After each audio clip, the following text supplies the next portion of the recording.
blessing us with life, blessing us with Islam, blessing us with Iman. Thank you, Allah, for blessing us with life, blessing us with Islam, blessing us with Iman. Thank you, Allah, for blessing us with Muhammad Rasulullah.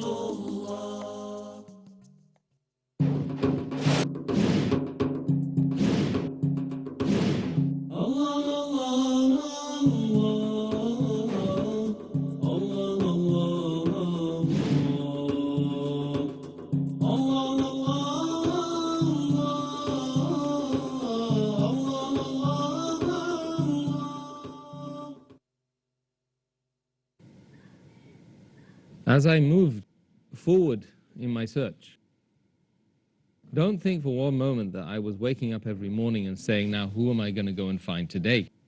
No.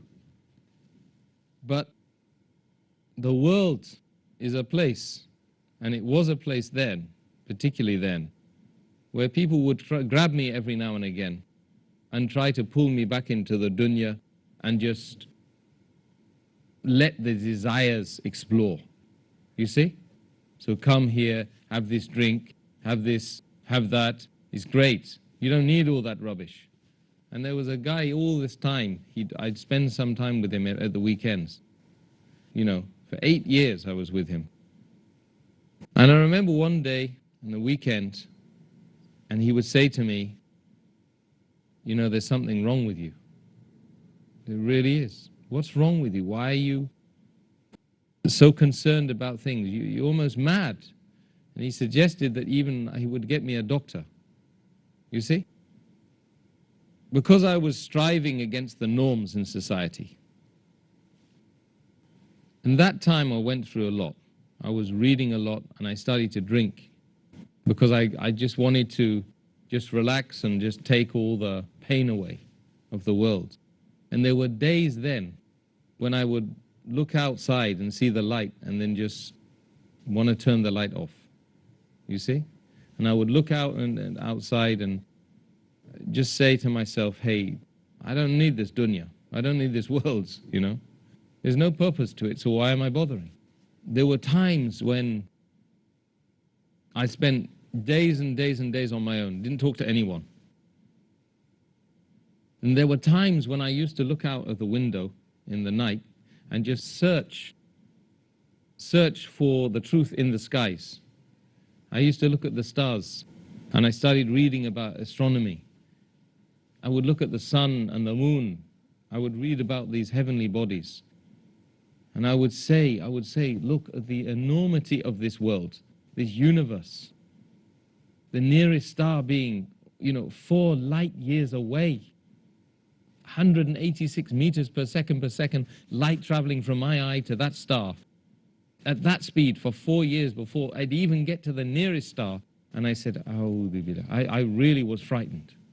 I was so petrified because I didn't know why, and I was looking at these amazing things going on around me. There was one day that I decided I'm going to walk into the church across the road. I said, the church, they must have the answer in the church. I went in there, and he wasn't ready to see me, but he told me, book an appointment to see me. You see? So we booked the appointment to see the person who's going to tell you why you're here. Like a doctor is going to give you the medicine. The day after, I came in his office. The first thing I noticed, he was too busy to talk to me. Shuffling books around, papers around, answering the phone. He said, no, what can I do for you? So at that point, I said, look, I'm going to tell you that. And I poured my heart out to this man, a stranger. I said, look, you're a man of God. I want you to tell me, who is God and why am I here? You have to tell me. He said, well, have you ever thought about doing a theology degree? I said, yes, I have thought about it, and I tried to go to Dublin, Trinity, but I decided that all of the stuff seemed like dogmatic and it didn't make sense to me. It wasn't the truth. He said, oh, well, I don't know then. He got dumbstruck because he didn't expect that answer. And he said, well, why didn't you just study a little bit about, the world's religions and everything? And I said, well, look, I can't do that. I want to know, just tell me. Look, just explain to me who is Allah, who is God, you see? And why am I here? He said, you know what? I'll be honest with you, I can't really help you. He said, see that church over there? I'm the person who opens it and closes it. I'm the person who looks after the people that come in and they leave. And that is it. That's my job. At that, I just realized that it doesn't matter whether you're in a church, it doesn't matter where you are, who you are, if Allah hasn't guided a person, it doesn't make any difference. That person is not going to be able to help you. So imagine I've gone through Buddhism, I also went through Hinduism, I went through socialism, I went through Christianity now. Twice I'd met the Christians and I hadn't got the answers. I'd gone through, Tai Chi, I was doing Tai Chi and martial arts, meditation, and I'd tried veganism as well. Vegetarianism and veganism. It didn't give me the answer. None of them gave me the answer.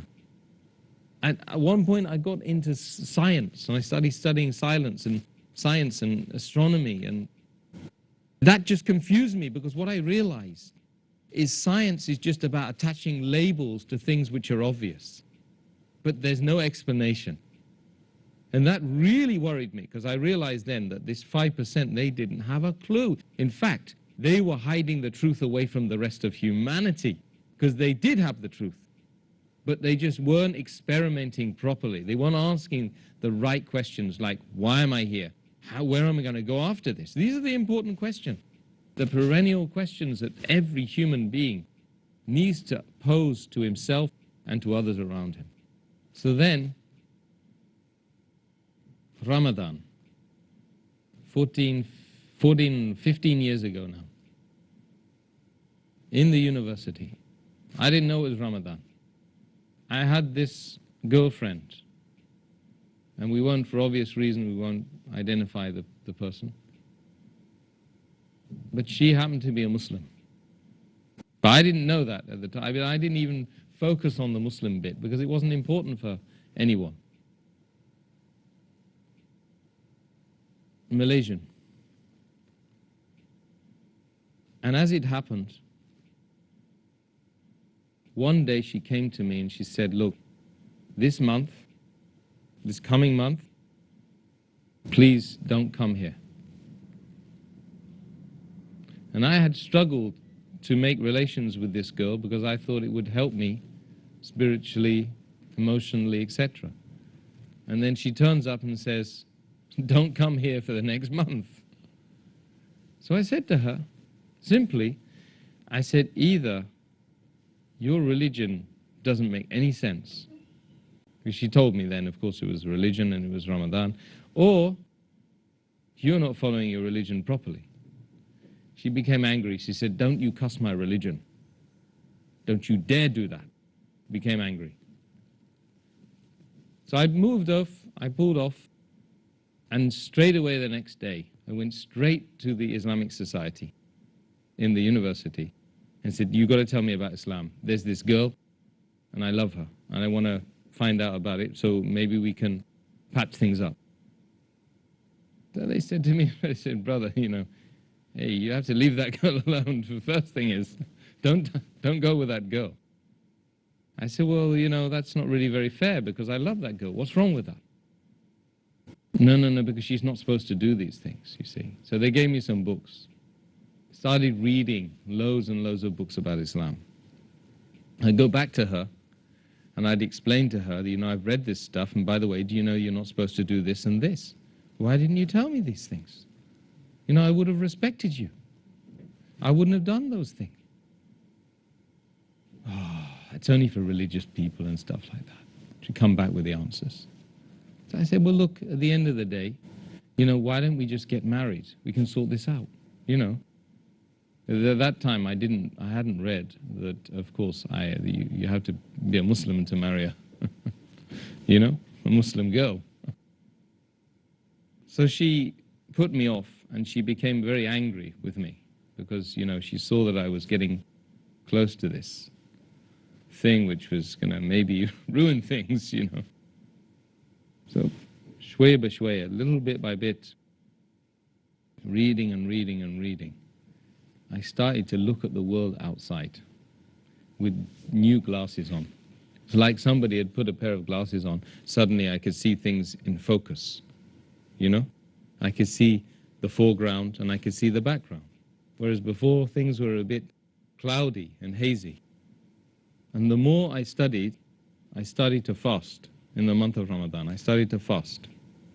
And sometimes I would go to the masjid, the small masala, and I would just join their prayers. I didn't even know what I was saying. I was just doing the motions. And after some time, this occasion happened that I was with some people one night, and I had been continually fasting and reading and making dhikr and asking Allah for help.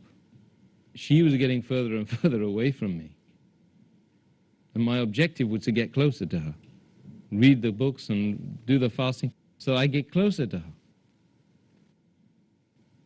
And I started to see the world as a totally different place. You wouldn't believe how someone can change overnight. Like two weeks, I became somebody who just didn't know anything, as to somebody who really had some sort of confidence about why I was here. But it wasn't written on me yet. It wasn't part of Yusuf. It wasn't part of Tim. I was in London, and I was with these guys that I used to know back in the days. And then I had a terrible evening with them, because everything they did contradicted what I was doing for 2 weeks. They want to drink, they want to do all sorts. I won't even mention the things they were doing. Disreputable things. So they were contradicting me, and I was contradicting them. For the whole night, I just kept reading the book. They were just gone. I was in a room on my own. And then I went to the bathroom. I just made wudu. I just made the ghusl. I didn't know what I was doing, because I didn't know ghusl really. I just read some stuff in a book. And I became totally and utterly focused on Islam has to be the right way.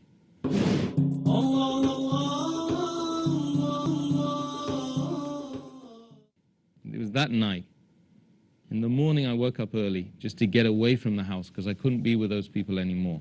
It was like, you know, they were dirty and there was some serious problems with them, and I need to get out of there. Something forced me out of the door.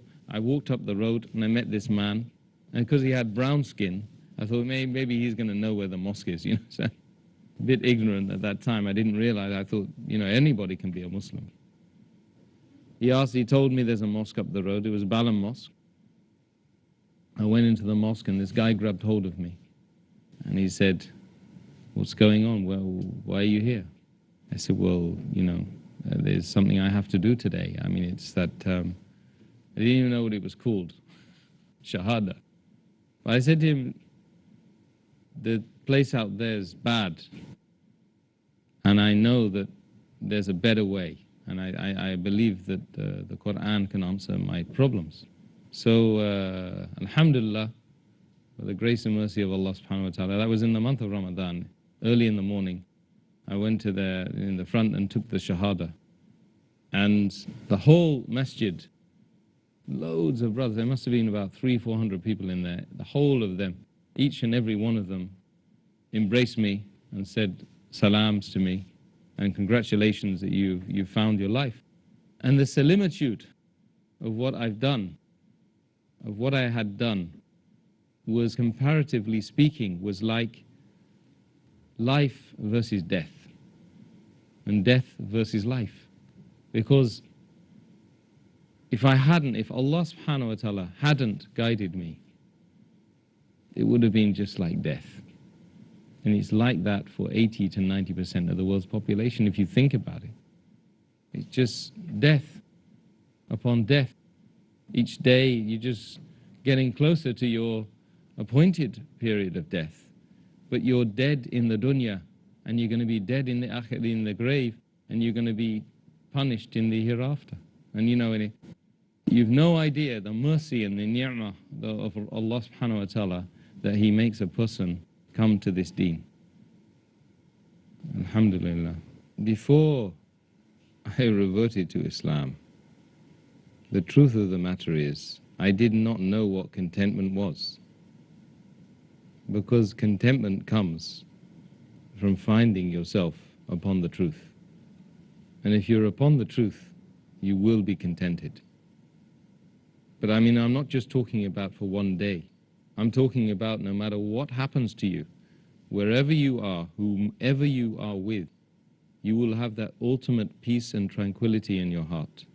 So when I became Muslim, when I refound my beginning, my origin, the fitrah, I discovered that my depression disappeared. I discovered my reliance on alcohol at that time completely disappeared. That I didn't need anything or anyone, because I'd found that ultimate truth from within and externally. Of course, I had the brotherhood.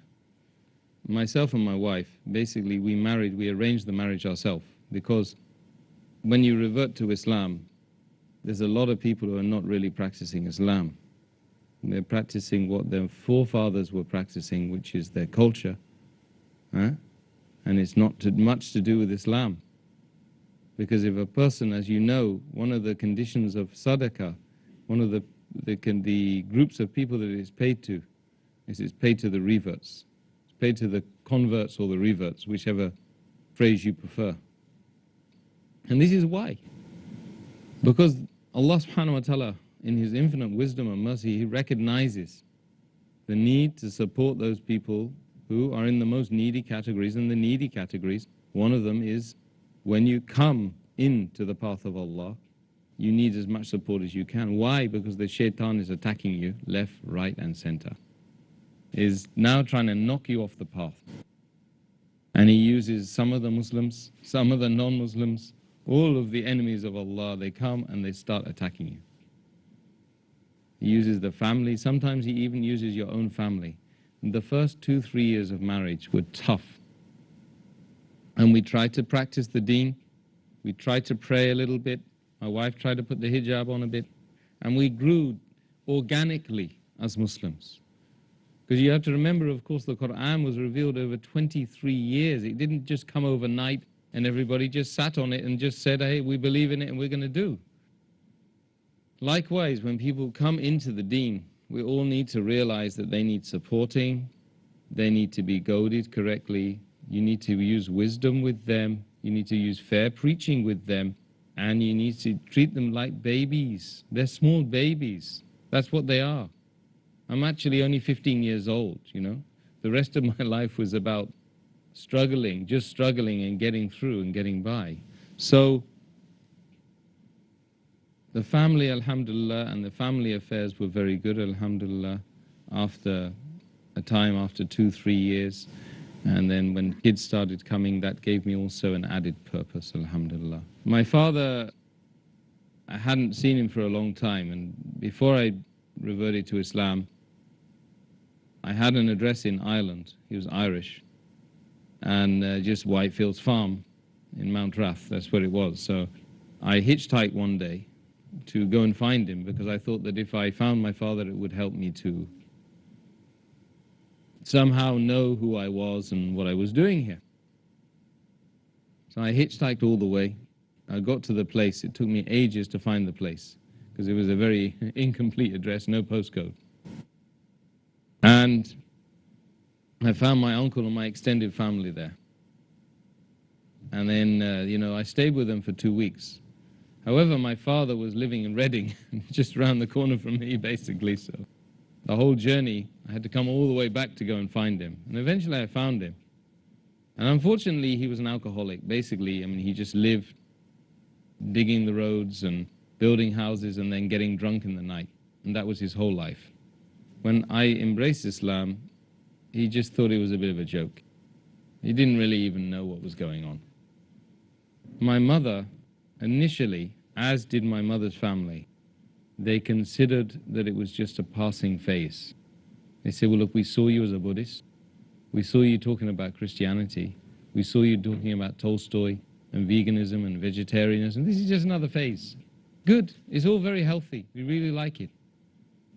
3 years after I became Muslim, I married my wife. Alhamdulillah.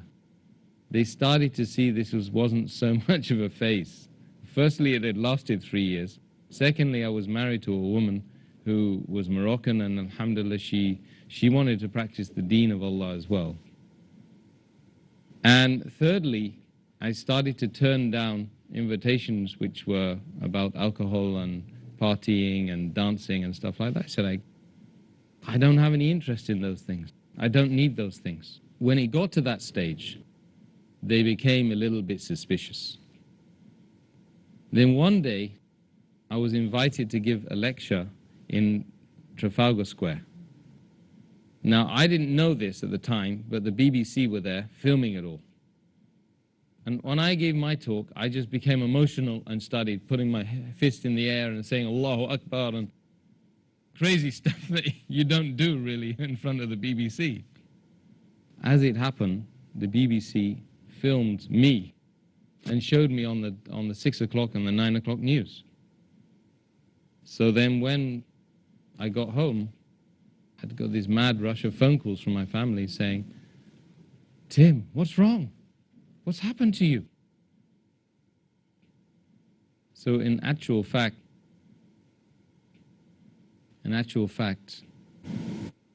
you know, they found out about my Islam via the mass media machine, who made it look like I was a complete nutter. Ever since then, generally speaking, they really haven't trusted me. There's a message here, you know, it's about, you know, the media and the way we use the media. And I believe that that they know that it's changed my life for the best. For instance, I'm the only member of my extended family, as far as I know now, stable. I don't go around beating my kids and beating my wife or running off with other women, or my wife doesn't run off with other men. And it's normal and it's healthy.